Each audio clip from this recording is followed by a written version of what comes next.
The smell of a trauma bay never really leaves you. It soaks into the fibers of your clothes, burrows under your fingernails, settles somewhere behind your sternum where no amount of scrubbing can reach. Antiseptic over copper. Coffee gone cold on a forgotten counter. The particular sourness of fear sweating out of someone who doesn't yet know if they're going to live. Saoirse Dunleavy had been smelling it for 11 years. The last 3, she'd been smelling it in Sudbury. She stood at the central workstation of the Northern Health Sciences Center Emergency Department at midnight, filling out a medication reconciliation form that nobody would read before morning. The fluorescent panel above Bay 4 had been flickering for 2 weeks. She'd put in the maintenance request twice. The light kept flickering anyway. She kept filling out forms. Dunleavy. Charge Nurse Paulette Greer appeared at her elbow without warning, the way she always did, as if she materialized from the wall itself. Greer was 61 years old, had worked the same department for 23 of those years, and had developed a permanent crease between her brows that looked like it had been carved with a wood chisel. Greer nodded toward Bay 2. Mr. Fontaine is asking for more pain medication. You assessed him 40 minutes ago and charted him at a 4 out of 10. He was a 4 at assessment, Saoirse said. She didn't look up from the form. I'll reassess. He says the nurse before you gave him whatever he asked for. The nurse before me isn't here. Greer made a sound low in her throat, the particular noise of someone swallowing a more pointed comment. He's getting loud, Dunleavy. It's disrupting the other patients. I'll go see him. She finished the last line of the form, set the pen down with more precision than was necessary, and walked to Bay 2. Mr. Fontaine was 53 years old, presenting with lower back pain, a documented history of opioid dependence, and the specific brand of indignant fury that came from a man who believed volume was a substitute for being right. He had pulled the curtain partially open and was sitting up in bed, arms crossed, jaw set. Finally, he said, I've been waiting 20 minutes. I was completing your chart, Saoirse said. She pulled on a fresh pair of gloves and moved to the bedside, reaching for his wrist to check his pulse. He pulled his arm away. I don't need my pulse checked. I need something for the pain. What would you rate your pain right now, Mr. Fontaine? 1 to 10. It's a 9. It was a 4 when you were here before, because I was trying to be tough. Now I'm telling you the truth. It's a 9. Saoirse looked at him. His color was good. His breathing was even. He was holding his phone in his non-dominant hand and had been scrolling something when she entered. She had assessed enough people in enough conditions to know what a 9 looked like. It didn't look like this. I'm going to get the attending to review your chart, she said evenly. We may be able to adjust your management plan. The last nurse just gave me what I needed without all this runaround. I understand that was your experience, Saoirse said. She removed her gloves, folded them once, dropped them in the bin. The attending will be with you shortly. She walked back to the workstation. Dr. Villeneuve was standing at the counter, reviewing imaging on the overhead monitor. He was 34, newly out of his residency in Ottawa, and had the kind of confidence that came from having been told he was exceptional so many times it had calcified into a permanent feature of his personality. He looked up when Saoirse stopped beside him. Fontaine in 2 needs a chart review, she said. I already reviewed Fontaine. He's fine. He's requesting escalated pain management. I'd like a second set of eyes on his presentation before I administer anything. Villeneuve set down his coffee. He turned to look at her, with the expression she had come to recognize over 3 months of shared shifts. a particular cocktail of dismissal and mild irritation, like she was a process that kept failing to run in the background without interrupting him. "Dunleavy," he said, "you're a registered nurse. Fontaine has been flagged in the system. Use your professional judgment." "Hurt. I am using it." "Then use it faster.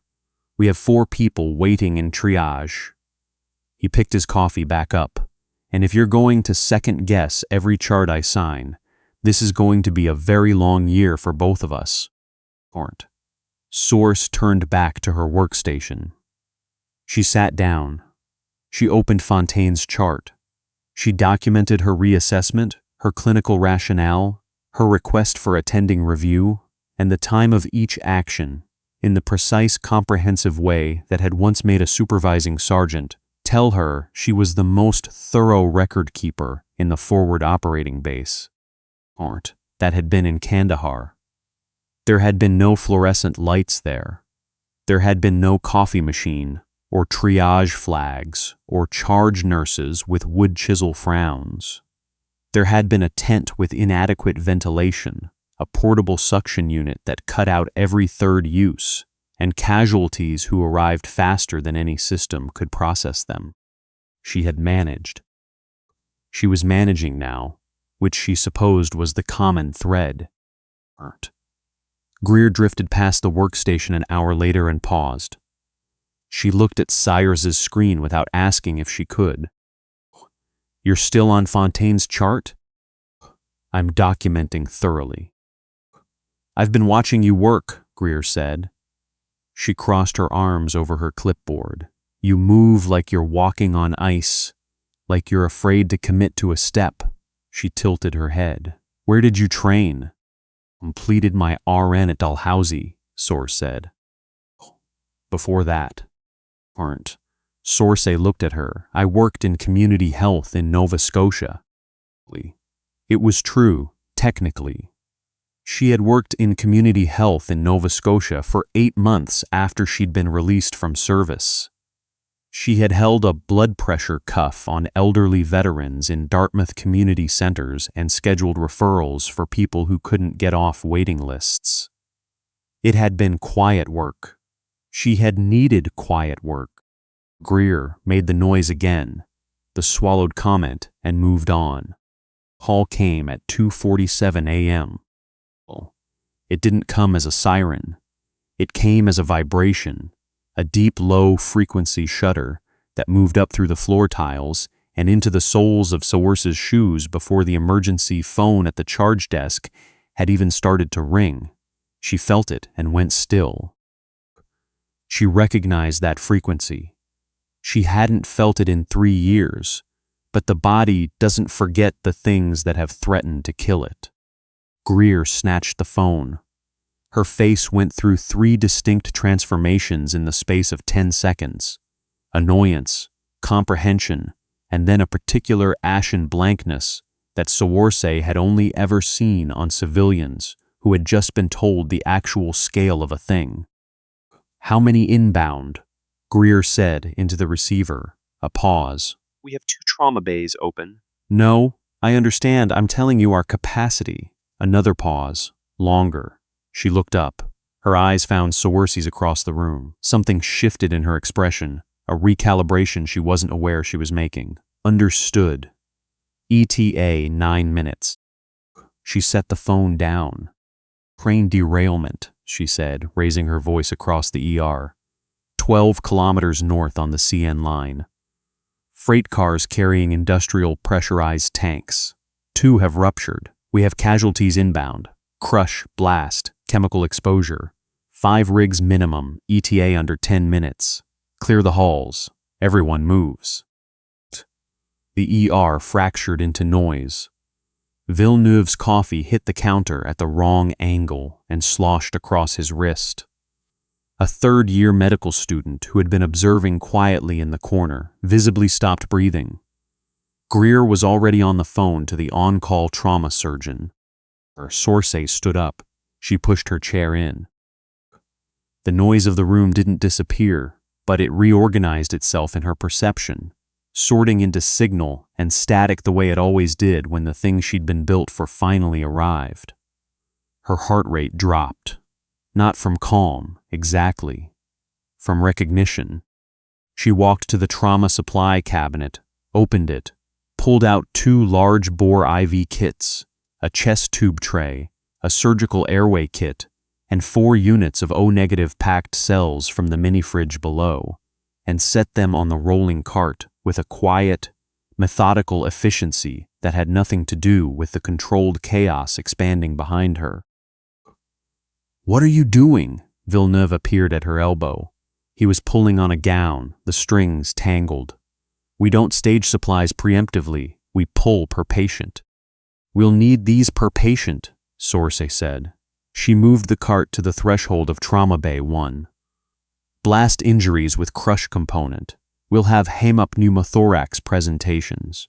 Possible airway compromise from chemical inhalation. It's faster to have it staged." Villeneuve stared at her.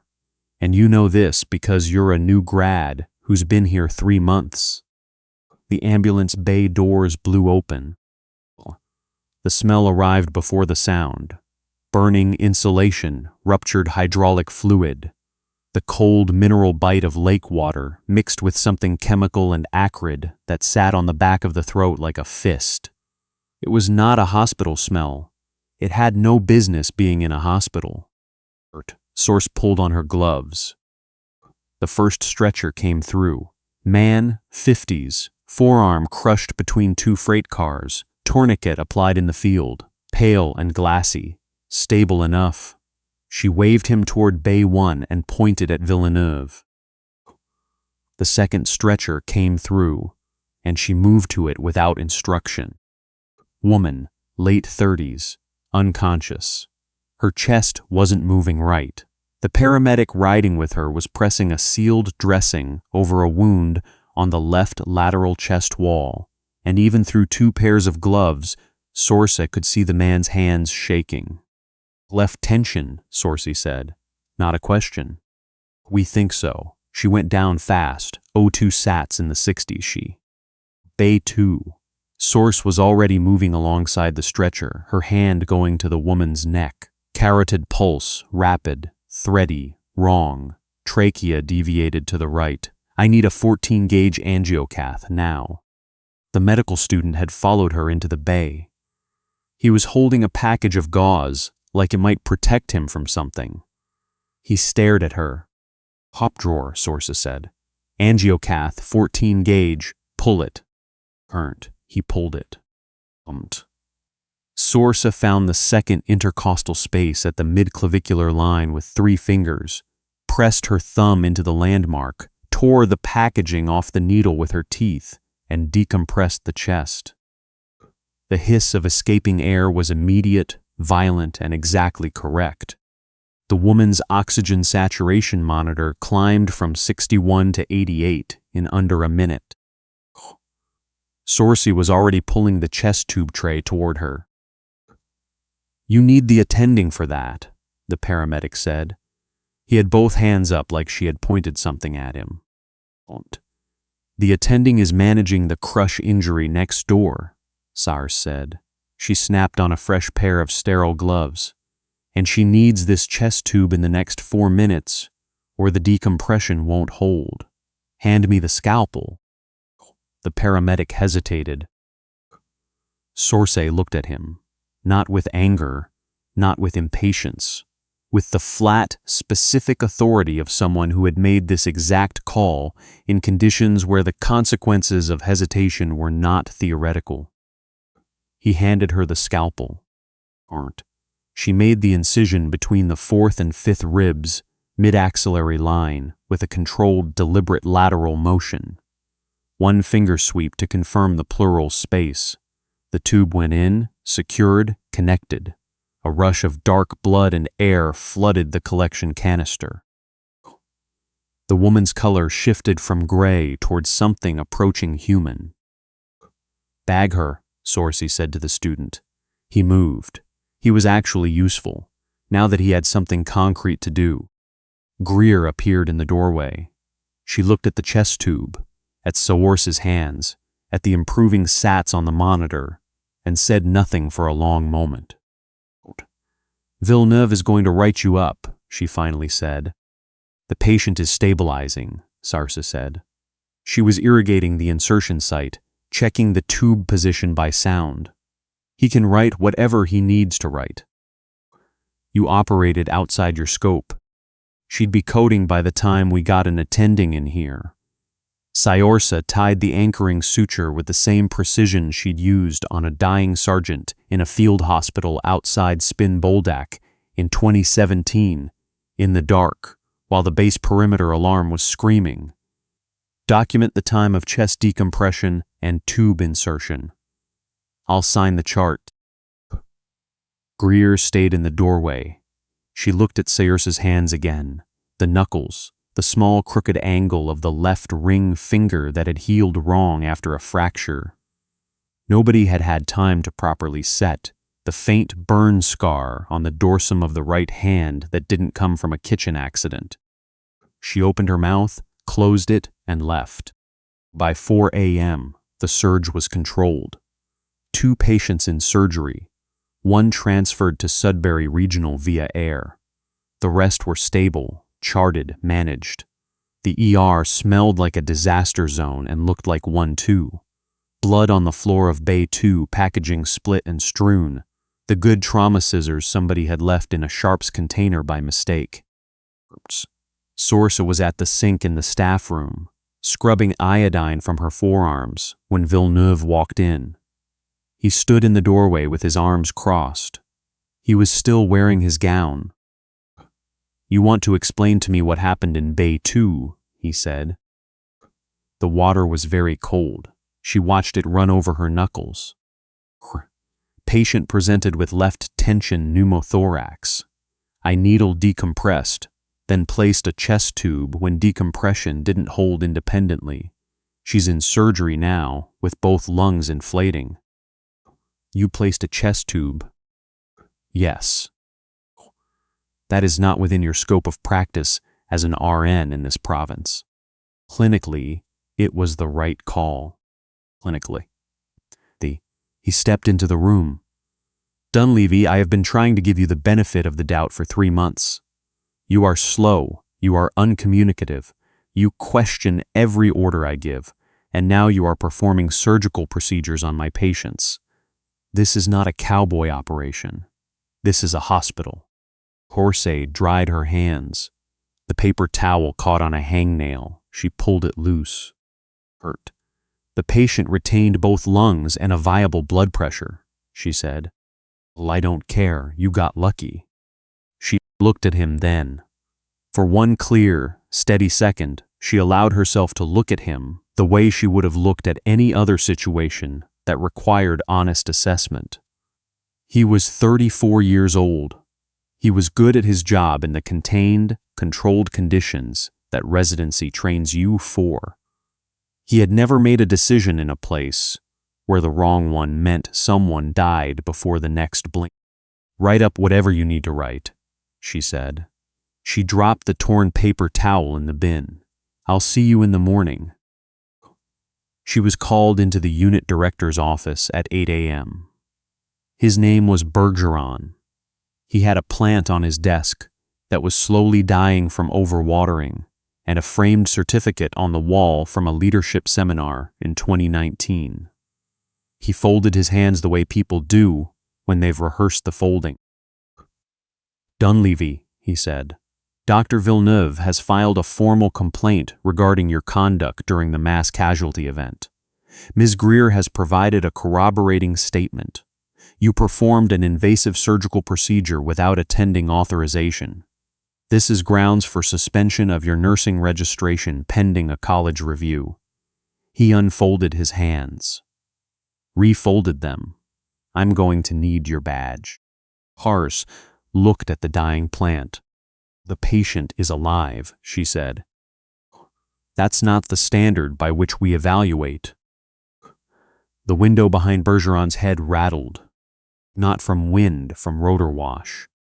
Saoirse went completely still. She knew that sound the same way she knew her own heartbeat. The heavy, doubled concussive thwump of military rotors, not the neat whup of a civilian medevac. The engine note was lower, working harder. That was a CH-146 Griffin, or she had lost every piece of knowledge she'd spent 11 years acquiring. It was getting louder. "Do you have a helipad?" she said. Bergeron blinked. "We have a landing zone for air ambulance on the north side of the—" "That's not an air ambulance." His pager went off. He looked at it with the expression of a man whose carefully arranged morning has just started coming apart at the seams. He read it. He read it again. "Emergency military transport," he said slowly. "Joint Task Force North is requesting emergency medical clearance for an inbound casualty from a training accident in the Wawa corridor." He looked up. "We're not a military facility." "We're the closest facility," Saoirse said. She stood up. "Dunleavy, we are in the middle of a disciplinary." She was already in the hallway. The elevator from the north landing zone opened with a sound like a pressure seal releasing. The smell preceded everything else, the way it always did. Aviation fuel, wet boreal forest, sweat, and underneath it all, the unmistakable copper iron of serious blood loss. It was a smell Saoirse's body recognized before her brain had finished cataloging the inputs. 4 soldiers came through the elevator. Canadian pattern CAD-B-at-P, full load-bearing kit, helmets with Generation 4 NVG mounts folded up. They moved like people who had spent significant time practicing the precise coordination of moving a critically injured person through a narrow space at speed. 2 of them had blood on their gloves that was not their own. On the stretcher between them, a man, mid-30s, tall, in a flight suit partially cut away at the right shoulder. His face was the color of old snow. His lips were blue. There was a piece of sheared aluminum alloy embedded in his right chest, roughly 15 centimeters, the size and rough shape of a large kitchen knife, and they had not removed it correctly. The entry wound had been sealed with a hemostatic chest seal, also correctly, but the seal was failing. She could see it lifting at one edge, the sucking sound barely audible under the noise of the corridor. Warrant. Villeneuve was standing near the nursing station. He had been told military transport was inbound, and he had gone gray in a way that was not from exertion. Warrant. The lead soldier spotted him and crossed the distance in 4 steps. He was warrant officer class, from the patches, and he moved with the specific contained fury of someone managing very bad circumstances with everything they had. "I need your trauma lead," he said, "now." I'm the attending physician," Villeneuve said. He had his stethoscope in his hand, which he'd picked up reflexively, which he now didn't seem to know what to do with. "I need everyone too." He's got a tension developing on the right with the empalement in C2. The seal is losing adhesion. He needs a second seal applied around the object and a chest tube on the left as a precaution. And if you don't have a thoracic surgeon in this building, in the next 15 minutes, we're going to have a problem. The warrant officer's voice was precise, rapid, completely devoid of panic, and absolutely not a voice that was going to tolerate being redirected. "Are you that surgeon?" No, the thoracic surgeon is." "Then I need your trauma lead." "I am the Warrant Officer Bodden." The voice came from behind him. Bodden turned. Saoirse was standing at the edge of the nursing station, in her scrubs, with a pair of sterile gloves half pulled onto her left hand. She looked at the stretcher first, then at Bodden. Something happened on Bodden's face that was not quite a smile and not quite relief, and was entirely too complicated for the next 3 seconds. It was recognition. The specific, visceral recognition of a soldier who has found the person they needed in a place they had no right to expect to find them. "Warrant," he said, very quietly. And then, "What in the hell are you doing in Sudbury?" Gulped. "Living quietly," Saoirse said. She finished pulling on the second glove. "Report." The change in the room was immediate. The other 3 soldiers shifted from the barely controlled animal energy of men managing a crisis alone to something more focused, more disciplined. They had a medic. They had their medic. Everything else was logistics. "Sergeant Pelletier," Baudin said, crisp, professional, falling into it like a muscle memory. "Training jump in the Wawa corridor, static line malfunction, struck the airframe on exit. Impalement from sheared aluminum in the right upper chest below the clavicle. Hemop pneumothorax confirmed on field assessment. We have 1 unit of whole blood administered in the bird, 2 attempts at field sealing, second seal compromising. He's been down approximately 31 minutes. Airway? Patent, but he's tiring. Rest rate was 22 on the bird, down to 16 in the elevator. He's going to fatigue, Saoirse said. She was already moving alongside the stretcher toward Bay 1. "Villeneuve, I need a rapid sequence intubation tray, succinylcholine, ketamine, and a 7.5 ET tube, now." Villeneuve stood where he was. "You're suspended pending." Baudin stepped between them. He didn't say anything.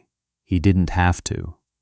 He simply placed his body between Villeneuve and the direction Saoirse was moving, and he looked at the doctor with the calm, categorical certainty of a man who has made many decisions under extreme circumstances and would like it to be known that this is one of them. Villeneuve looked at the warrant officer. He looked at the 4 armed soldiers. He looked at Pelletier on the stretcher, whose chest was visibly working harder than it should have been.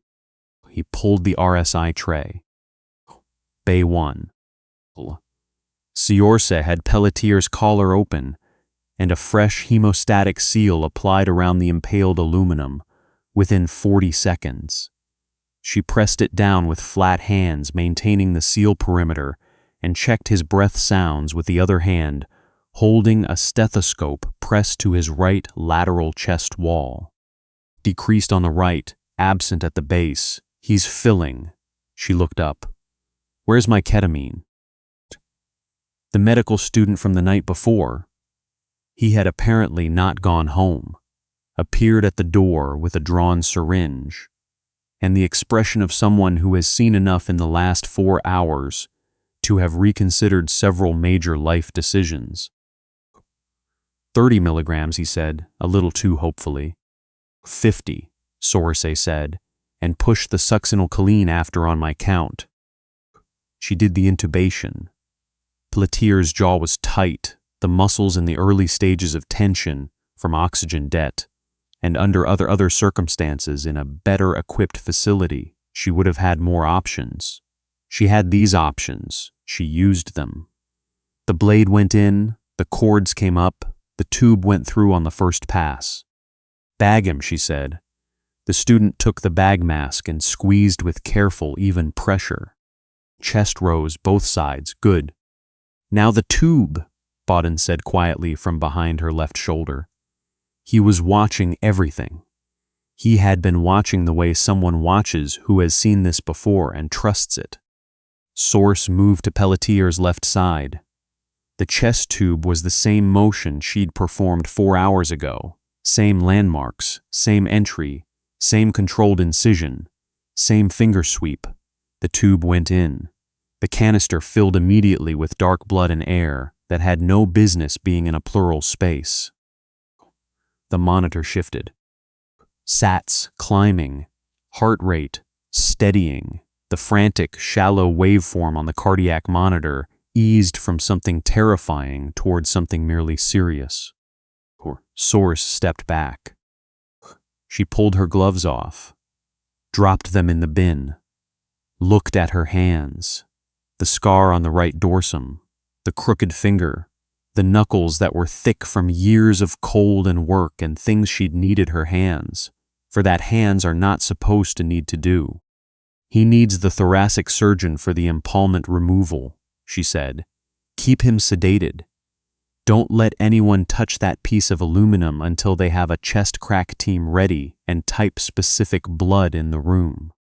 Understood, Bauden said. The glass doors slid open. Bergeron was standing in the hallway. Greer was beside him. Villeneuve was behind them both, and he had the look of a man who has just watched something dismantle several assumptions he'd built his professional self-image on. Bauden turned to look at them. He assessed the trio the way soldiers assess things. Quickly, categorically, entirely without social performance. This woman just saved my sergeant's life, he said. His voice was not raised. It did not need to be. You had one of the most experienced trauma medics in Joint Task Force North walking around your emergency department, and your response was to try to take her badge. He looked at Bergeron specifically. Sir, with respect, you want to rethink that. Greer was staring at Saoirse, not with the assessing skepticism of the night before. With something she was trying to identify that was arriving too fast and too large for the setting. Kurt, you were military, Greer said. It was not quite a question. I was, Saoirse said. Or, how long? 11 years. And you let us treat you like a... Greer stopped. She reset. Why didn't you say anything? Saoirse looked at her.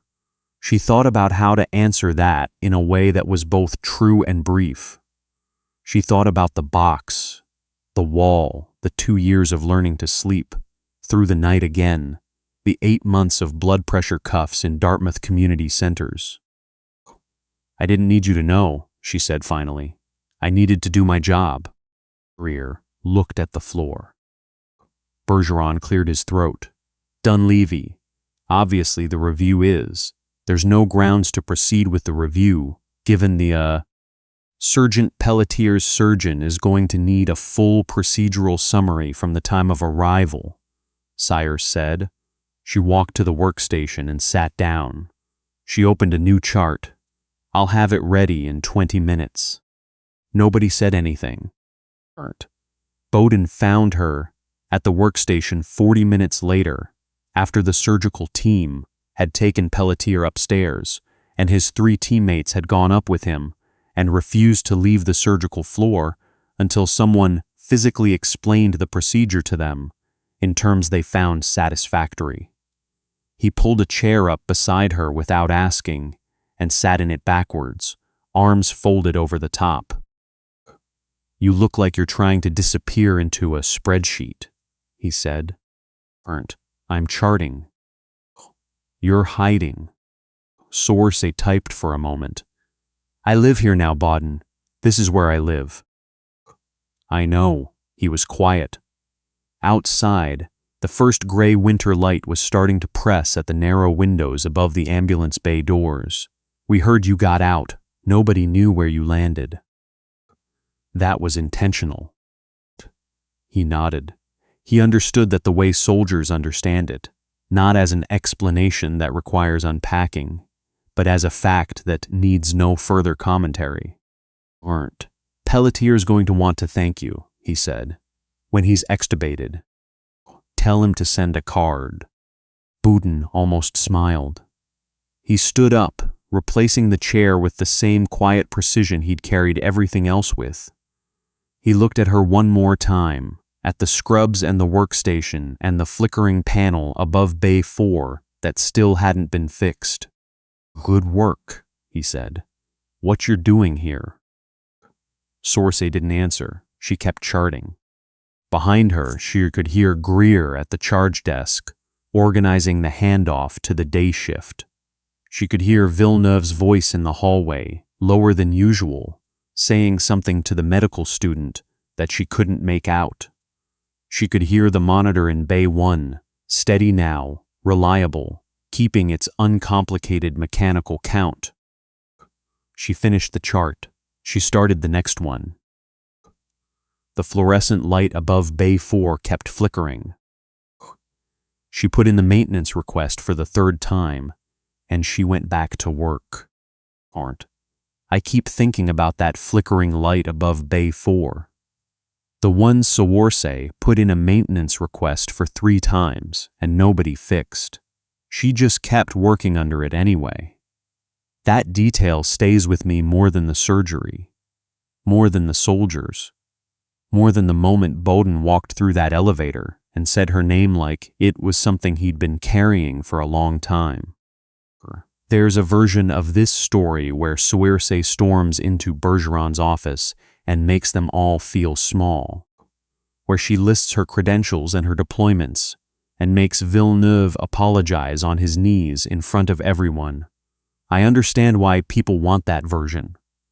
I've wanted it too, in my own life, in moments when I was underestimated by people who were very confident and very wrong.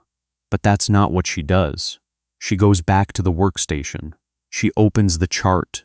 She starts typing. And I think that's the thing I needed to sit with. Because what Saoirse has, what 11 years in a field hospital in Kandahar actually built in her, isn't a grudge. It's something quieter and harder to name. It's the kind of integrity that doesn't need an audience. She does the right thing, not because someone is watching, and not because it will vindicate her, but because the person on the stretcher is real, and the decision is now, and those are the only 2 facts that matter. That's a moral clarity most of us spend our whole lives trying to find, and mostly failing to hold on to when it actually costs us something. And she paid for it. The suspension, the write-up, Villeneuve's voice saying you got lucky with that particular flavor of condescension that only lands if you let it. She didn't let it. Not because she's made of something different than the rest of us, but because she'd already learned the hard way what it costs to lose your footing when the situation is real. You build discipline out of those lessons. You build judgment. You stop wasting energy on the performance of competence and put it into the competence itself. What strikes me most is that she never explained herself. Not once. Not to Greer with her clipboard and her suspicion. Not to Villeneuve with his tailored scrubs and borrowed authority. Not even to Bergeron in that office with his dying plant. She could have told them. She chose not to. There's a kind of intelligence in that. Not just the clinical intelligence that let her decompress a chest in the dark without flinching, but the quieter kind that knows which battles are worth having and which ones just drain you. Knowing that is its own form of skill. It takes longer to develop than any medical procedure. And the perseverance, 11 years. 8 months in community health, doing blood pressure checks in Dartmouth when what she'd been trained to do was save lives under fire. The long, unglamorous patience of someone who is waiting for the ground to feel solid again before they ask anything of themselves beyond just keep going. That's not weakness. That is the hardest thing there is. Pelletier is upstairs in surgery. Bowden is on the floor above her. The fluorescent light is still flickering. Saoirse puts in the maintenance request for the 3rd time and goes back to work. I think about that a lot. The 3rd time, not giving up on the small things just because the large ones have been so much harder. Still asking, still showing up, still doing the job. Over. That's the whole thing, really. That's all of it.